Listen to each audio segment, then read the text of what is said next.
गोष्ठी करनी चाहिए। मैं सपना मुखिया अखिलेश यादव से मैं ये पूछना चाहती हूँ, यदि मानव श्री कांशीराम जी के प्रति आपका इतना ही आदर सम्मान था, तो जब यूपी में मेरी सरकार थी तो मेरी सरकार ने अलीगढ़ मंडल में कासगंज के नाम से अलग से जिला बनाया। उस जिले का नाम मानव श्री कांशीराम जी नगर के नाम से रखा। लेकिन जैसे ही समाजवादी पार्टी पावर में आई, उन्होंने नाम बदल दिया। मानव श्री कांशीराम जी के नाम पर हमने कॉलेज, यूनिवर्सिटी, अनेकों संस्थानों के नाम रखे, अनेकों संस्थानों के नाम रखे, जनहित की योजनाएं शुरू की। सारी की सारी समाज अधिकांश जो बड़ी बड़ी योजनाएं थी वो सभी की सभी उन्हें बंद कर दी समाजवादी पार्टी की सरकार ने। ये इनका दोगला या दोहरा चरित्र नहीं है तो क्या है? जब ये सत्ता में रहते हैं, ना इनको पीढ़ी याद आता है और ना पीढ़ी के जो संत गुरु और महापुरुष है वो भी याद नहीं आते हैं। जब ये सत्ता से बाहर हो जाते हैं तब इनको हमारे संत गुरु और महापुरुष याद आते हैं। तो ऐसे ऐसे दोगले लोगों से आप लोगों को बहुत ही सावधान रहने की जरूरत है। और हमने माननीय श्री कांशीराम जी जो पंजाब राज्य के एक मध्यम दलित परिवार में पैदा हुए हैं, तो इनके बारे में मैं ये कहना चाहूंगी कि इन्होंने भारतीय संविधान के मूल निर्माता एवं दलितों व अन्य उपेक्षित वर्गों के मसीहा परम पूज्य बाबा साहब डॉक्टर भीमराव अम्बेडकर की मूवमेंट से व इनके बड़े संघर्ष एवं अथक प्रयासों से देश के खासकर करोड़ों दलितों, आदिवासियों, पिछड़े वर्गों, मुस्लिम व अन्य धार्मिक अल्पसंख्यक समाज के निहित में भारतीय संविधान में दिए गए कानूनी अधिकारों से प्रेरित होकर तथा उनके बताए हुए रास्तों पर चलकर वे अपनी पूरी जिंदगी इनके अधूरे रहे कार्यों को मंजिल तक पहुंचाने के लिए समर्पित की है। और इसके लिए उन्होंने यानी कि माननीय श्री कांशीराम जी ने अपनी माँ बाप, भाई बहन, रिश्तेदारे व सरकारी नौकरी आदि सभी त्याग कर बाबा साहब डॉक्टर भीमराव अम्बेडकर जी के उस अधूरे रहे कार्यों को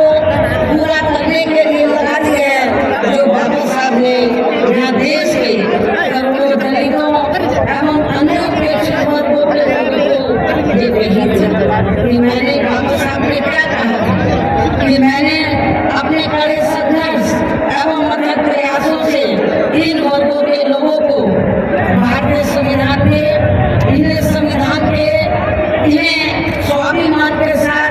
जिंदगी व्यतीत करने व खुद अपने पैरों पर खड़े होने के लिए कानूनी अधिकार तो जरूर दिला दिए हैं, लेकिन उनका सही से पूरा लाभ लेने के लिए इन सभी वर्गों के लोगों को अर्थात बहुजन समाज के लोगों को आपस में एकजुट होकर वे इन्हें अपने विशाल वोटों के जरिए यहाँ केंद्र एवं राज्यों की भी राजनीतिक सत्ता की मास्टर चाबी खुद अपने हाथों में लेनी होगी।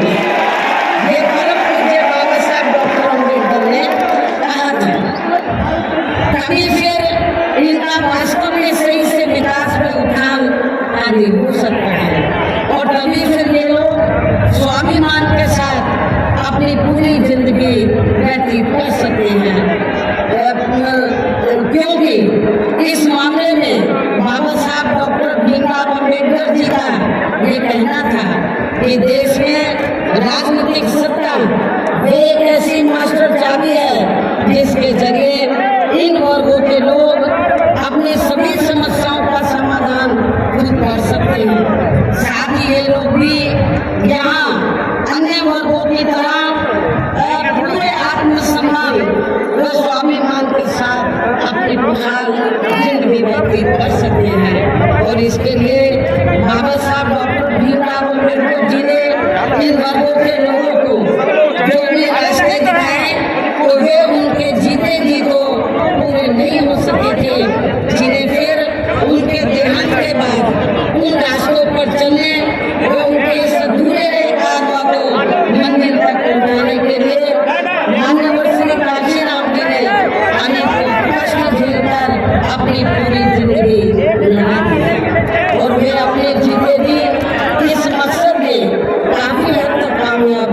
हैं और खासकर इन्होंने यहाँ आबादी के हिसाब से